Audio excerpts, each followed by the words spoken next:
National Urdu माध्यमिक व उच्च माध्यमिक विद्यालय सिल्लोड द्वारा प्रसारित आंतर भारतीय मराठी संयुक्त वर्ग 10वा ची कविता आहे संतवाणी. संतवाणीमध्ये पहिली कविता आहे शेख महम्मद सांगती सेवा. सदरील कवितेत संत शेख महम्मद यांनी साधूचे मन कसे असते, साधूच्या अंतरंगाचे दर्शन घडवलेले आहे. साधू म्हणजे सज्जन व्यक्ती. तर सज्जन व्यक्ती कसा असतो, सज्जन व्यक्ती ओळखण्याचे निकष कोणते आहेत, हे काही उदाहरणाद्वारे संत शेख महम्मद यांनी सांगितले आहे. कवितेचे पहिले कडवे आहे, केकतीला काट्याचे वेडे, भिंतरी निपजते केवडे, तैसे साधूचे शब्द गाडे, परोपकारा लागी.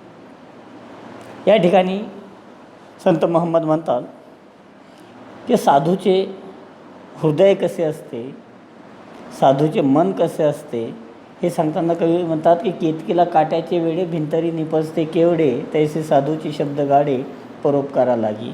आणि केतकीच्या झाडाला जसे काट्यांनी वेढलेले असते, केतकीच्या झाडाच्या आजूबाजू पूर्ण काटे असतात, असं वाटतं की हे खूप बिकट झाड आहे, खूप कठीण झाड आहे, कारण त्याच्या सर्वांगाला काटे लागलेले असतात. परंतु वरून काटेरी दिसणारे झाड, त्याच्या आतमध्ये एक सुगंधी केवडा जन्माला येत असतो. त्याचप्रमाणे साधूचे शब्द असतात, तसे साधूचे शब्द गाडे, परोपकारा लागी. त्याचप्रमाणे साधूचे शब्द असतात की परोपकार करताना साधूचे शब्द वरून कठोर वाटत असले तरी ते आतून मायाळू असते. साधू जे उपदेश करतात, हा उपदेश मनाला बोचणारा असला तरी तो सर्वांचे हित साधणारा असतो. हिंदी में कहने के लिए कि केतकी के झाड़ के आसपास, केतकी के जो झाड़ है ये कांटों से लदा हुआ रहता है, मगर उसमें निपजती यानी पैदा होना, एक खुशबूदार केवड़ा पैदा होता. उसी तरह साधु के लफ्ज़ रहते हैं कि जो दूसरों पर उपकार करते, दूसरों पर का हित जिसमें देखते, तो उनके जो लफ्ज़ रहते हैं ये कठोर रहते हैं. जिस तरह माँ बाप के लफ्ज़ कठोर आते हैं मगर उनके लफ्ज़ों में ममता भरी हुई रहती है, उसी तरह साधू के लफ्ज़ हैं. पुढच्या कडव्यामध्ये कवीने एका फणसाचं उदाहरण दिलेलं आहे की फणस सर्वांगी काटवले, भिंतरी महागोडीने कोंदले, तैसे साधू हृदय झाले, बोधासंगे परिसेया. ने फणसाच्या सर्वांगावर काटे पसरलेले असतात. फणसाच्या सर्व अंग काट्याने गच्च भरलेलं असतं. परंतु ज्यावेळेस तुम्ही त्या फणसाला आतून ज्यावेळेस पाहता, तर आतून एक रसाळ गरे गच्च भरलेले असतात. तसेच साधूचे आहे.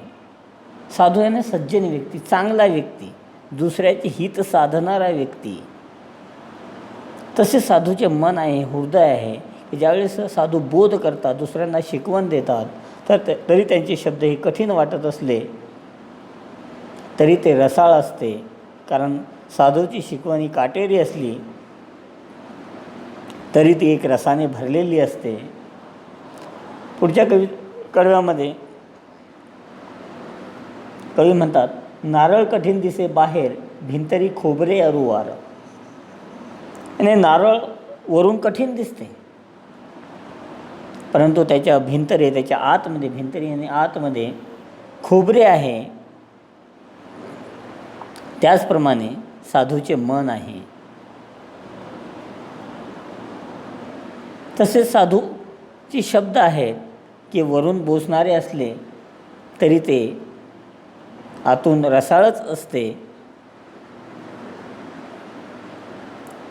पुढच्या कडव्यामध्ये ऐसा सद्गुरूशी धरा भाव, तो कैसा करावा उपाव, शेख मोहम्मद सांगती सेव, सभे श्रोत्याप्रती. आणि ऐसा सद्गुरूशी धरा भाव, आणि या ठिकाणी कवी म्हणतो की जो सद्गुरू आहे, सद्गुरू म्हणजे चांगला किंवा सत्य बोलणारा गुरु, की ज्याच्या बोलण्यामध्ये दुसऱ्याचे हित लपलेले असते, ज्याचा एक चांगला भाव असतो. कैसा सद्गुरूशी धरा भाव, तो कैसा करावा उपाव. आणि सद्गुरूच्या मनातील चांगली भावना तुम्ही स्वतःच्या मनात धारण करा. आणि केवळ सद्गुरूची चांगली भावना मनात धारण करायची नाही, तर ती आपल्या आचरणातसुद्धा आणायची, आपल्या वागण्या बोलण्यात ती आणायची, आपल्या वर्तनामध्ये ती आणायची. आणि संत शेख मोहम्मद सांगतात की श्रोत्यांच्या सभेमध्ये ते सांगतात की सद्गुरूशी भाव धरा आणि ज्या पद्धतीने सद्गुरू वागतात तसे आपण वागा. या कवितेच्या काही कृती दिलेल्या आहेत. जशी पहिली कृती आहे की सदरील अभंगात उल्लेखलेली फुले व फळे कोणती आहेत. या संतवाणीमध्ये केतकी, फणस आणि नारळ हे अभंगात आलेली फुले आणि फळे आहे. दुसरी कृती आहे की अभंगात उरलेल्या ज्या गोष्टी आहे यांचे बाह्यरंग आणि अंतरंग आणि यांचे वैशिष्ट्य शोधून लिहायचे. तर केतकीचं बाह्यरंग काट्याने वेढलेलं, अंतरंग सुगंधी केवडे. फणसाचं बाह्यरंग सर्वांगावर काटे, अंतरंग रसाळ गरे.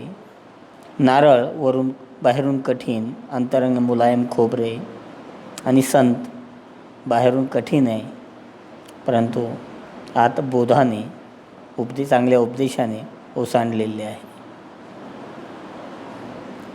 काही शब्दार्थ दिलेले आहे. केतकी याने एक सुगंधी फुलझाड, भिंतरी याने आत, निपस्ती निर्माण होणे, साधू याने सज्जन व्यक्ती, परोपकार दुसऱ्यावर उपकार, काटवले काट्याने भरलेले, गोडी याने गोडवा, कोंदले याने गच्च भरलेले, उपाव म्हणजे उपाय, अरुवार याने कोमल, सद्गुरू याने सत्य बोलणारा गुरु. पुढील शब्दसमूहाबद्दल एक शब्द लिहा. सभेत ऐकणारी व्यक्ती. कवितेत शब्द आलेला आहे श्रोता. सभेत भाषण देणारी व्यक्ती वक्ता. आणखीन एक कृती दिलेली आहे की अचूक शब्द लिहा. थँक्यू फॉर नॅशनल माध्यमिक व उच्च माध्यमिक विद्यालय सिल्लोड.